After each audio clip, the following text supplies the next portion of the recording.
Virtualmente todos na Terra, independente de sua religião ou nacionalidade, reconhecem que existe alguma espécie de batalha ocorrendo no mundo entre as forças do bem e do mal.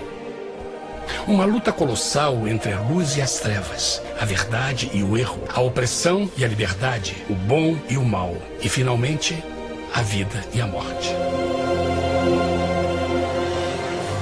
Qual é a história por trás deste evidente paradoxo? Muitas religiões, assim como a Bíblia, ensinam que além deste véu tridimensional do mundo físico que vemos, existe outro mundo espiritual que não podemos ver. Nesta realidade invisível ao nosso redor, se desencadeia uma batalha titânica entre o herói supremo e justo contra o vilão mais cruel e maligno. A grande pergunta é: quem são esses personagens e como e onde começou esta crise cósmica? Este é o maior mistério de todas as épocas e a história mais fascinante e verdadeira que jamais tem sido contada. Esta crise envolve cada pessoa sobre a Terra. Sim, cada pessoa.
A história humana está repleta de cenas de guerras. E todas as pessoas já experimentaram conflitos. Mas para entender a origem do mal, devemos viajar ao passado para a Primeira Guerra do Universo. Porque esta guerra não aconteceu na Terra. Antes que o nosso mundo existisse, houve uma guerra no céu. Mesmo as palavras guerra no céu soam como uma contradição. É quase inimaginável para nós que pudesse haver batalhas e conflitos entre as criações de Deus no paraíso. O que pode ter causado este conflito celestial? Graças a um livro antigo chamado Bíblia, temos detalhes suficientes para poder juntar as peças e desatar os nós. Mesmo que trágica, é uma extraordinária e bela história de amor que vai desde o princípio dos tempos até tocar pessoalmente a você, a mim e a cada indivíduo na Terra. Nossa história começa há muito tempo atrás na capital do universo. Em um lugar chamado Céu, que estava repleto de seres angelicais que amavam fazer a vontade de Deus.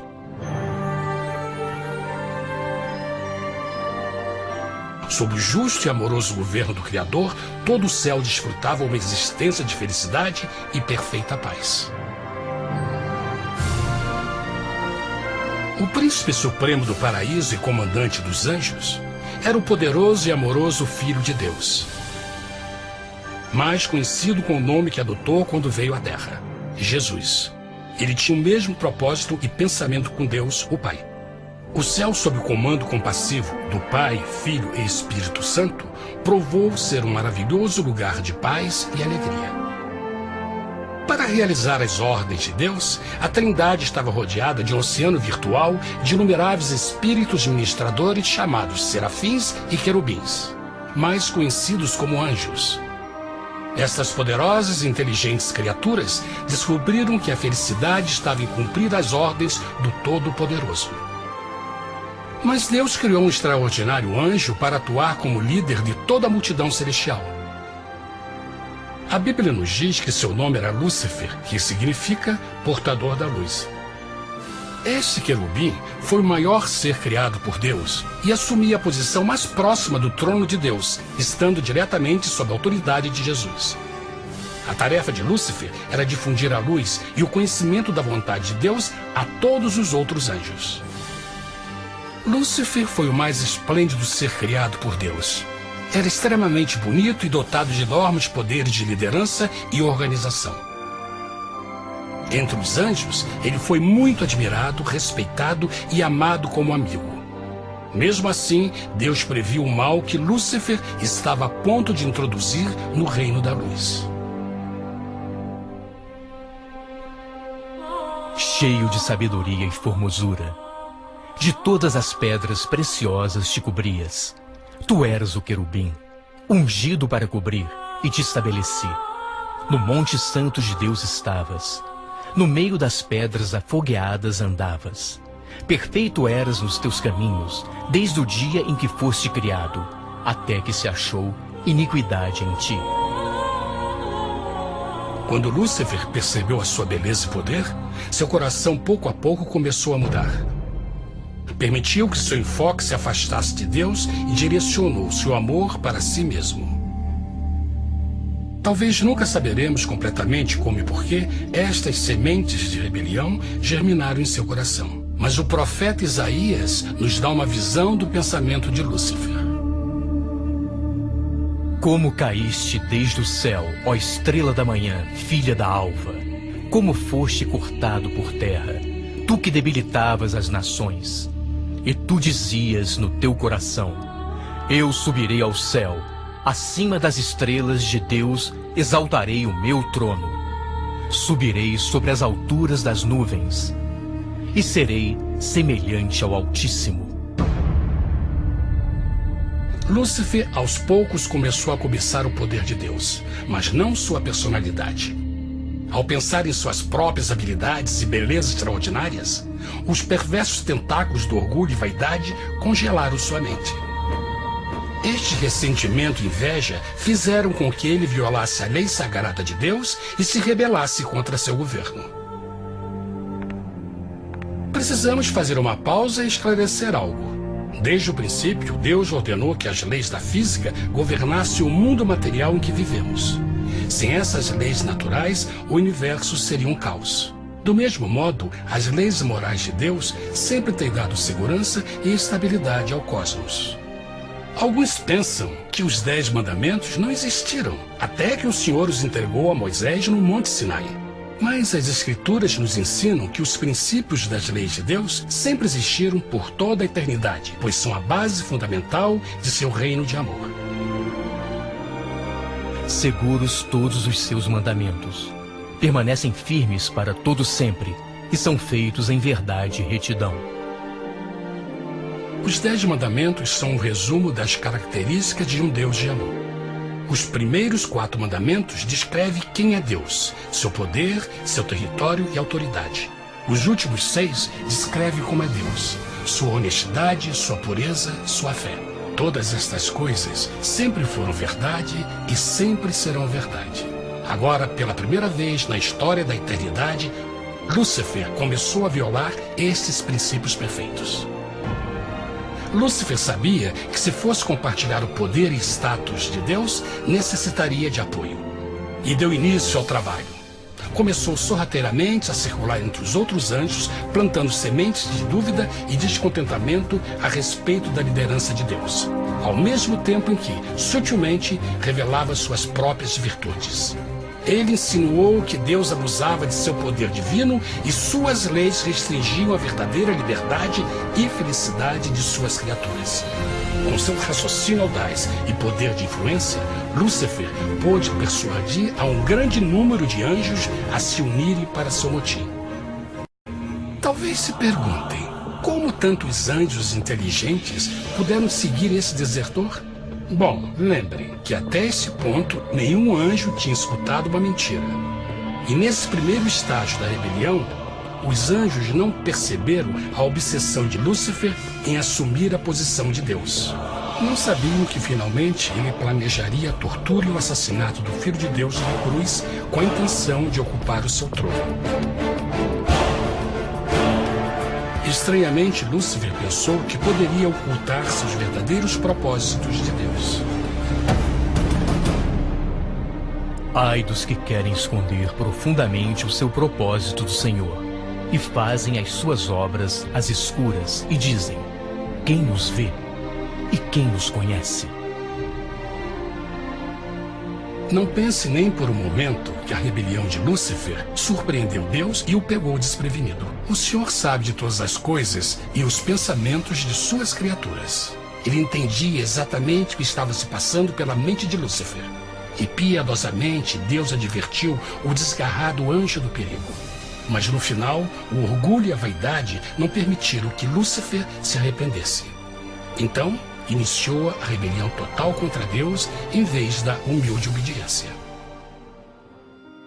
Alguns podem perguntar: isso significa que Deus criou um anjo defeituoso?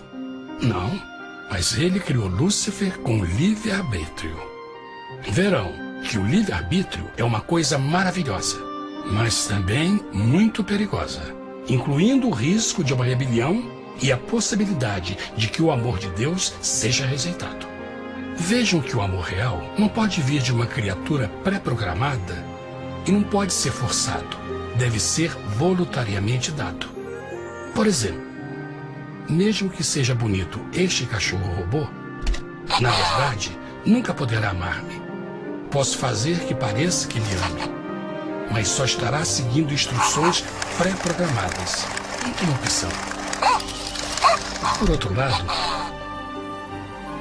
este pequenino está realmente feliz em ver-me. Ele decidiu dar-me seu afeto. E com o tempo, nossa relação se fará mais forte, enquanto eu ame e cuide bem dele. Do mesmo modo, um Deus de amor só quer amor verdadeiro de suas criaturas. E para que isso aconteça, elas precisam ter o livre-arbítrio. A rebelião de Lúcifer é a maior evidência de que ele tinha esta liberdade. Agora, a grande pergunta é: como Deus enfrentaria esta crise? Como lidaria com Lúcifer e com os milhões de anjos que se uniram nessa rebelião? Muitos questionam por que Deus não acabou imediatamente com a rebelião.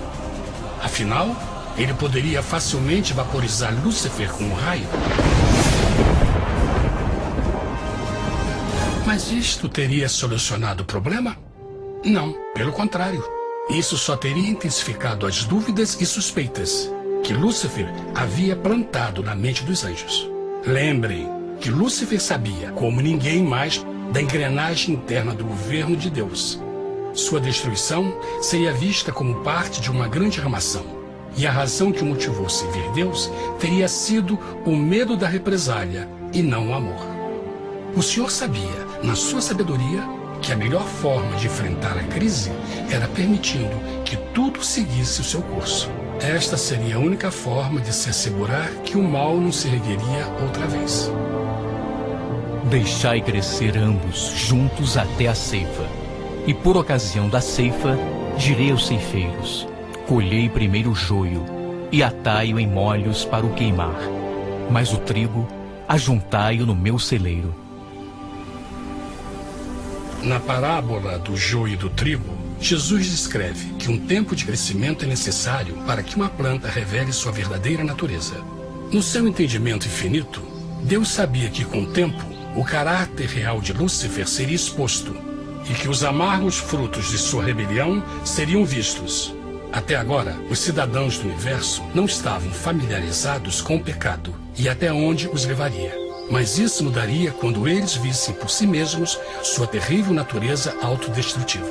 Afinal, a sabedoria e o amor do governo de Deus seria para sempre confirmado e o universo estaria seguro. Quando Lúcifer e seus seguidores revelaram abertamente sua rebelião, o Senhor soube que não haveria paz se permitisse que eles ficassem no céu. Deveria impor um limite, entrar em ação e enfrentar os rebeldes. Mas Lúcifer e seus seguidores nunca sairiam por vontade própria ou pacificamente. O passo seguinte foi a guerra. E houve batalha no céu. Miguel e os seus anjos batalhavam contra o dragão. E batalhavam o dragão e os seus anjos.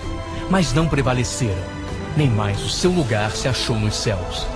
E foi precipitado o grande dragão, a antiga serpente, chamada o Diabo e Satanás, que engana todo mundo. Ele foi precipitado na terra, e os seus anjos foram lançados com ele. A Bíblia não revela exatamente que tipo de armas foram usadas durante este conflito cósmico. Mas esta guerra foi como nenhuma guerra que os olhos mortais já viram. Apocalipse 12:4 nos diz que finalmente Lúcifer e um terço dos anjos de Deus foram expulsos do paraíso.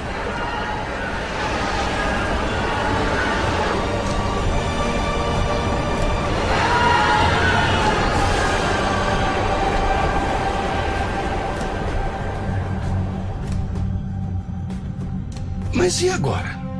Lúcifer tinha milhões de anjos ao seu lado, mas precisava de um pedaço de chão para continuar sua rebelião. Rápido, muito rápido, o universo começou a entender o quão doloroso e caro o pecado poderia chegar a ser. Mas a guerra não tinha terminado. Apenas começava.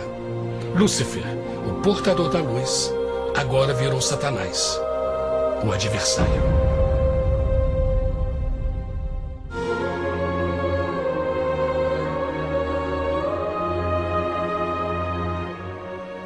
Depois da guerra no céu, Satanás e seus anjos caídos foram expulsos da corte de glória.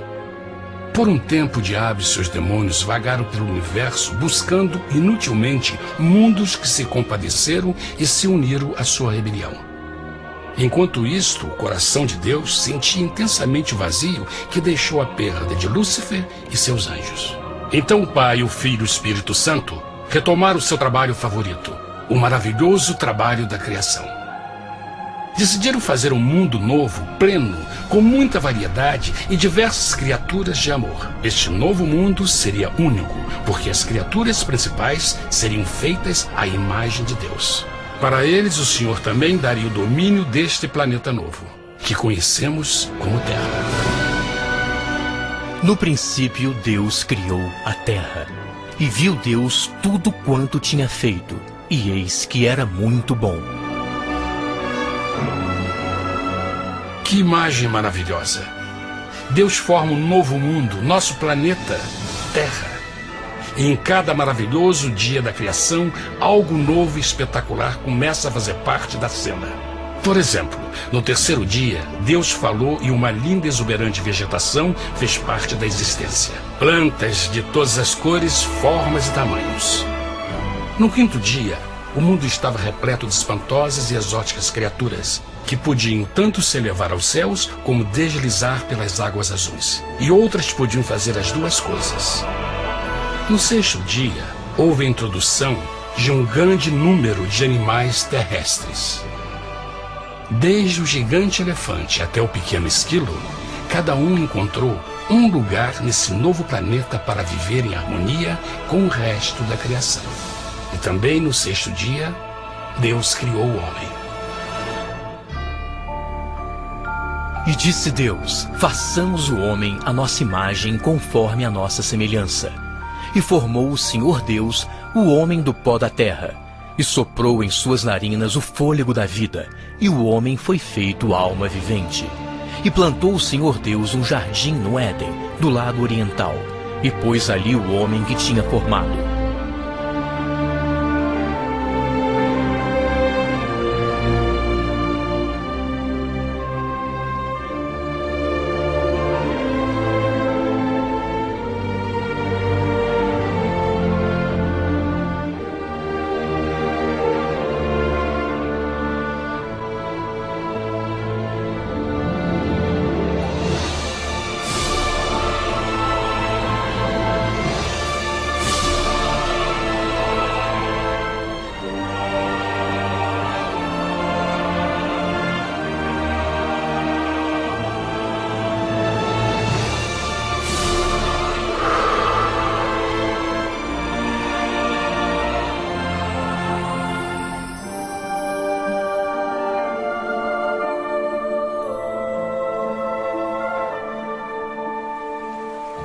Mas que grande honra ser criado à semelhança de Deus, ser um indivíduo com liberdade de pensamento.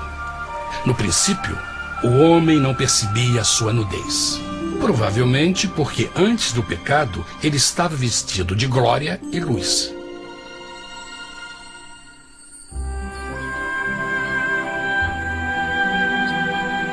Deus também criou a companheira perfeita para Adão, sua bela esposa Eva.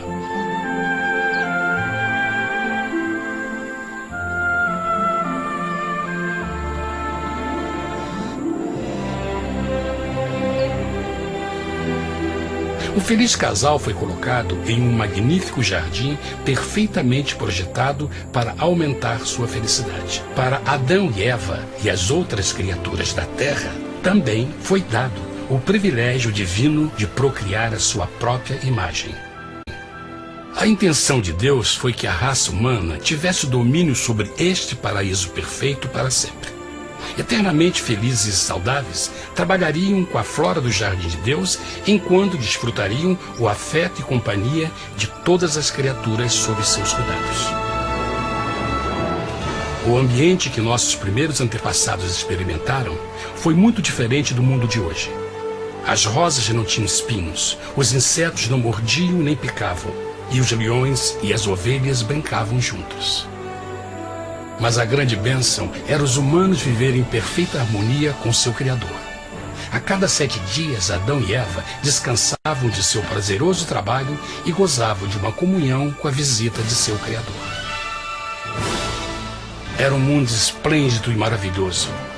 E esse estado de felicidade teria continuado eternamente se nossos primeiros parentes tivessem mostrado fidelidade com uma simples prova.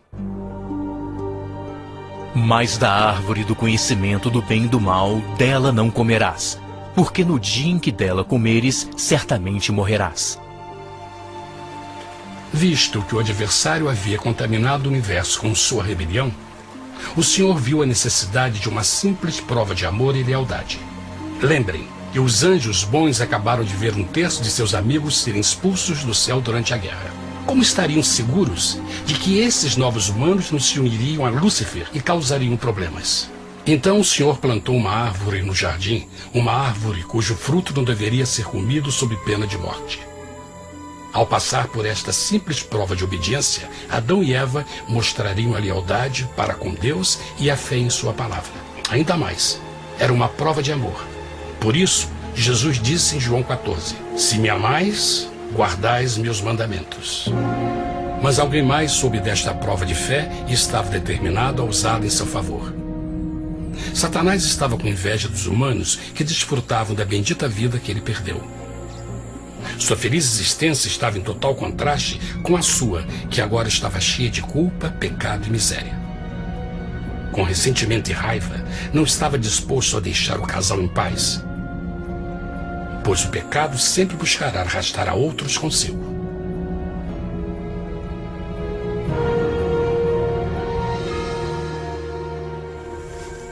Então um dia, quando Eva estava concentrada em seu agradável trabalho, se viu sozinha e muito perto da árvore proibida. Foi quando Satanás viu sua oportunidade. Através de uma serpente hipnotizante, o anjo caído chamou Eva até a árvore e a envolveu em uma conversação.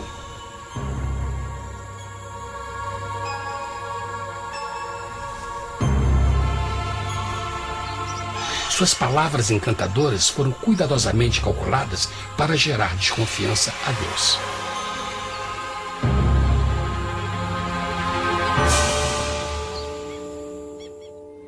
A serpente replicou à mulher, de modo algum morrereis. Deus sabe que no dia em que dele comerdes, vossos olhos se abrirão, e sereis como Deus, conhecedores do bem e do mal. A mulher notou que a árvore era boa para comer, pois era atraente aos olhos e desejável para alcançar sabedoria. Colheu o seu fruto e comeu. Deu também ao seu marido, que comeu assim como ela. Tragicamente, quando Eva escutou a suave e sedutora voz do tentador, começou a ter certas dúvidas da palavra de Deus. A serpente enganou-o com a promessa de grande poder e sabedoria. Isso chamou sua atenção. Além disso, aparentemente um fruto deu à serpente a habilidade de falar. Que outros poderes poderia dar a ela? E mesmo tendo acabado de conhecer a serpente, ela confiou em sua palavra acima da de Deus, quem a criou, e lhe deu um paraíso para viver. Então Eva comeu o fruto proibido e convenceu seu esposo a fazer o mesmo. Adão poderia ter escolhido ser fiel a Deus, mas colocou seu amor pela esposa acima do seu amor por Deus. Quando os nossos primeiros parentes mostraram lealdade ao inimigo, o domínio da terra foi tomado por Satanás. Não sabeis que vos oferecendo a alguém para lhe obedecer, vos tornais escravos daquele a quem obedeceis? Ninguém pode servir a dois senhores.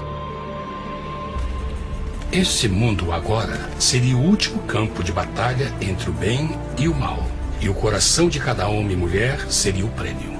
Adão e Eva não se deram conta desse tempo, mas seu momento de desconfiança e desafio abriria as comportas do sofrimento de milhões de pessoas durante milhares de anos.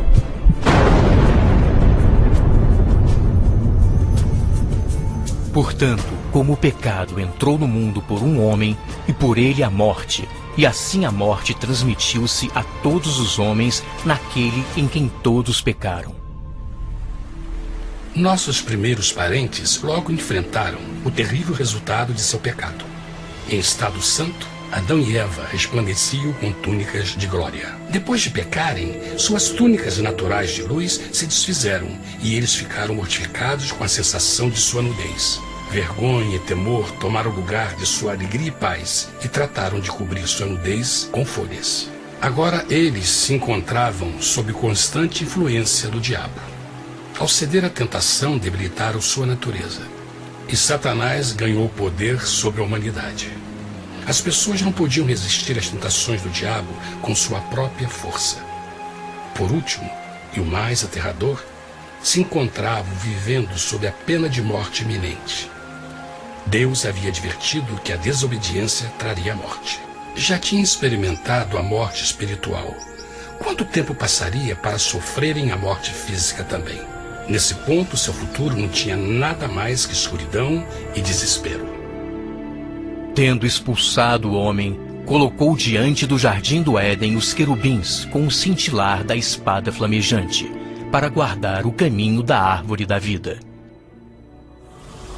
Como o pecado provocou a expulsão dos anjos caídos de seu lar celestial, agora pela desobediência, Adão e Eva foram tirados de seu jardim, seu lar no paraíso. Tudo à sua volta estava mudando rapidamente, e a humanidade se encontrou suscetível às dores, doenças e finalmente à morte. Até os animais e plantas estavam infectados pela terrível maldição. Os espinhos e cardos agora pareciam árvores e flores, e os animais que antes eram gentis começaram a se matar e a devorar uns aos outros. O pior resultado foi que o pecado separou a humanidade de Deus. Mas vossas iniquidades cavaram um abismo entre vós e vosso Deus. São vossos pecados que ocultaram de vós sua face, para não vos escutar. Na criação, foram dados a Adão e Eva a honra de falar com os anjos, e até com o Filho de Deus cara a cara. Mas Deus é tão puro e santo que nenhum mal pode existir na sua presença. Agora que os primeiros humanos tinham pecado, Deus afastou sua santa presença deles para a sua própria proteção. O pecado tinha queimado uma parte da alma do homem que já não podia ver a dimensão espiritual. Deste momento em diante, a comunicação com o céu seria limitada. Mesmo com todas estas maldições caindo sobre Adão e Eva, o coração do Senhor se encheu de compaixão. A lei que haviam violado não poderia ser alterada para salvá-los, pois é tão sagrada e imutável como Deus mesmo. O Senhor sabia que havia só uma maneira na qual o homem podia se redimir. Então um plano foi revelado, nascido do fundo do coração de Deus. Um plano para salvar o homem de seu encontro com a morte eterna e restaurar tudo que estava perdido com o pecado. Seria de grande intensidade, alcance e poder, mas seria um plano que também implicaria num enorme sacrifício. O amor de Deus para conosco se manifestou por ter enviado ao mundo seu Filho unigênito, a fim de vivermos por ele. Nisto consiste o amor, não em termos nos amado a Deus, mas em ele nos ter amado e enviado seu Filho para se sacrificar por nossos pecados. As Escrituras claramente ensinam em Romanos 6:23, o custo do pecado é a morte. A lei violada demandava a vida do pecador e só tinha um em todo o universo qualificado como substituto da humanidade. O Criador só podia pagar a dívida de suas criaturas tomando seu lugar. Então Jesus Cristo, o Filho de Deus, concordou em deixar a pureza, glória e segurança do céu. Ele viria para morrer em nome do homem em seu malvado e renegado planeta.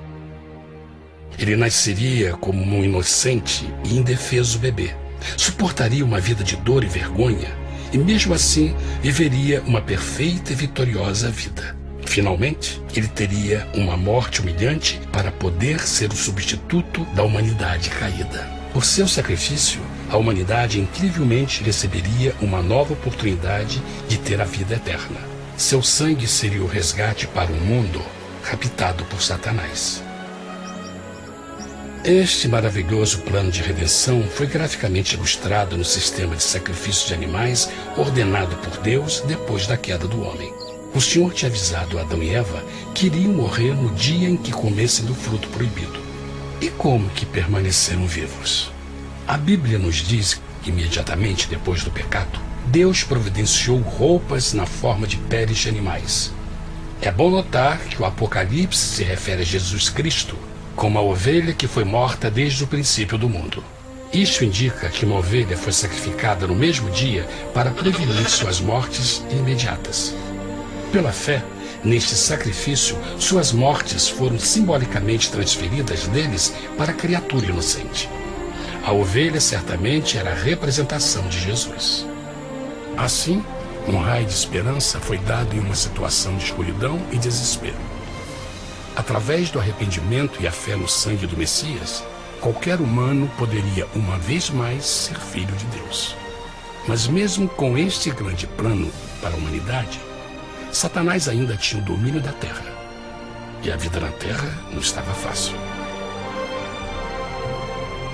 No mundo haveis de ter aflição, mas coragem, pois eu venci o mundo. Naturalmente, muitos se perguntam, como um Deus amoroso e poderoso permite dores e sofrimentos no nosso mundo atual? Mas está claro desde o Gênesis que Deus nunca quis que nós tivéssemos o conhecimento da dor dessa vida. Quando o mundo saiu das mãos de Deus, a terra era um maravilhoso paraíso.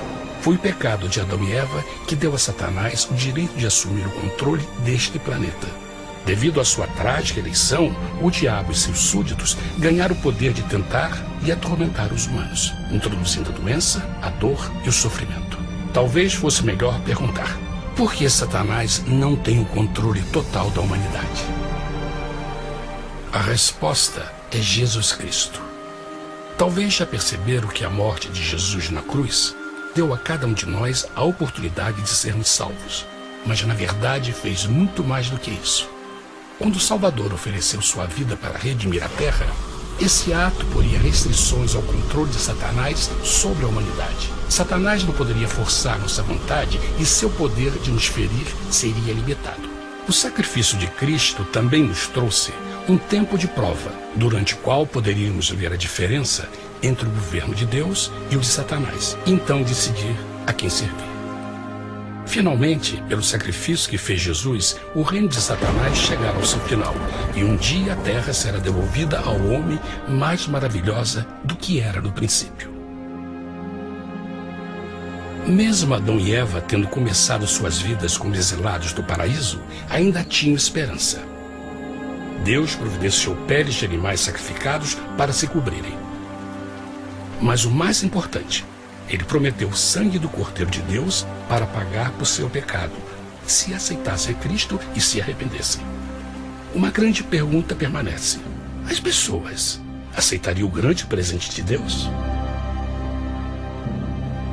Como escaparemos se agora desprezarmos a mensagem tão sublime da salvação? A incrível história que acabaram de escutar é verdade e afeta vocês. Pois, pelo desejo de Satanás de ser Deus e a desconfiança e desobediência de Adão e Eva, todos nós nos encontramos em uma situação perigosa. De um lado, a humanidade foi grandemente favorecida por Deus com uma segunda chance de recuperar nosso lugar no Éden. Por outro lado, se nós desistirmos de aproveitar esta grande chance, nos tornaremos escravos de Satanás e finalmente seremos destruídos quando Deus limpar o universo do pecado. Amigos, não há melhor hora de fazer sua escolha por Jesus do que agora mesmo. Nenhum de nós sabe quanto tempo mais teremos que viver nesta terra. Jesus nos tem mostrado grande interesse no seu bem-estar e seu amor por vocês o levou a providenciar uma maneira de escaparmos de uma futura destruição. Ele quer que você o aceite e se arrependa de seus pecados. Através de Cristo, pode encontrar o perdão para tornar-se como Ele em caráter. A triste notícia é que Satanás atua de todas as formas possíveis para evitar que aceite o presente da salvação de Deus. Devido à nossa rotina da vida, o amor ao dinheiro ou alguma outra distração fascinante, ele trabalha para manter a todos ocupados e afastados do que, na realidade, mais importa, sua salvação eterna. Para que entendam a realidade da situação e que se você não escolhe a Jesus por omissão, está escolhendo a Satanás. Mesmo que a terrível escolha de Adão e Eva nos traga morte e miséria, vocês agora podem tomar uma melhor decisão. Deus está oferecendo uma paz que satisfaz o anseio mais profundo de sua alma e uma alegria que não encontrará nas atribulações deste mundo. O desejo que tem o coração de Deus é que seja salvo e esteja com Ele no paraíso. Mas o único que pode mantê-lo fora do céu é você. Imagine a tragédia que seria se você recusasse este precioso presente. Você pode decidir hoje e aceitar a salvação que Deus prometeu. Na verdade, nesse momento, pode aceitar a vida eterna através de Jesus Cristo. Posso convidá-lo para que acompanhe agora mesmo em uma simples oração, aceitando sua maravilhosa oferta? Por favor, repita depois de mim. Querido Pai Celestial, venho a Ti agora e humildemente pedir Teu perdão. Senhor, confesso que sou um pecador e violei Tua santa lei. Entendo que a pena por esse pecado é a morte. Acredito que Jesus Cristo sofreu e morreu na cruz para receber o castigo por todos os nossos pecados. Acredito que Jesus ressuscitou e eu o aceito como meu Salvador pessoal. A partir deste momento em diante, Te dou o meu coração e eu o aceito como o Senhor da minha vida. Por favor, perdoa todos os meus pecados e envia Teu Espírito para ajudar-me a fazer a Tua vontade. Te agradeço por Teu grande amor e aceito Teu presente da vida eterna. E eu oro tudo isso em nome de Jesus. Amém.